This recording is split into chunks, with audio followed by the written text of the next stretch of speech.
RTI Live News. Ask for right. Warangal జిల్లా చెన్నారావుపేట మండలం ఉప్పరపల్లి గ్రామంలో గత 2 రోజులుగా కురుస్తున్న వర్షానికి ఇంట్లోకి చేరిన వరద నీరు. గ్రామంలో రోడ్ వైండింగ్లో భాగంగా సైడ్ కాలువలు కూడడం వల్ల వర్షపు నీరు ఎటు ప్రవహించలేని పరిస్థితి నెలకొంది.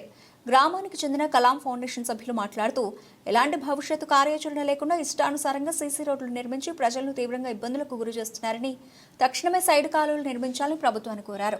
ఇంట్లోకి నీళ్లు వచ్చిన భూపతి వీరణ కుటుంబాన్ని వారి కొడుకు దగ్గరికి హైదరాబాద్కు వెళ్లడానికి వారికి సంబంధించిన వస్తువులను ట్రాలీ ఆటోలో ఎక్కించడానికి కలాంస్ ఫౌండేషన్ సభ్యులు సహకరించి పంపించడం జరిగిందని, అసలైన వర్షాకాలం ఇక ముందుందని ఇప్పటికైనా ఆర్ఎన్బి అధికారులు మేల్కొని సైడ్ కాలువలు త్వరగా నిర్మించేలా చొరవ తీసుకోవాలని, తాత్కాలికంగా గ్రామ పంచాయతీ అధికారులు స్పందించి వరద నీరు పోవడానికి ఏర్పాట్లు చేయాలని, లోతట్టు ఇళ్లు ఉన్న కుటుంబాలకు రక్షణ కల్పించాలని కోరారు.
మన కర్రీవలసలో శ్రీ శివసాయి దేవాలయం మందిరం 5 సంవత్సరాల నుండి 6 సంవత్సరాలు అడుగుపెట్టింది.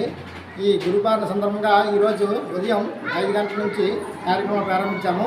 5:15కి హారతి అయిన వెంటనే బాలాభిషేకం చేసాం. బాలాభిషేకం తర్వాత వస్త్రాలంకరణ చేసి నామగోత్రాలతో పూజ చేశాము. అలాగే పక్కనే గణపతి హోమము, మృత్యుంజయ హోమము, సాయి హోమం చేశాము.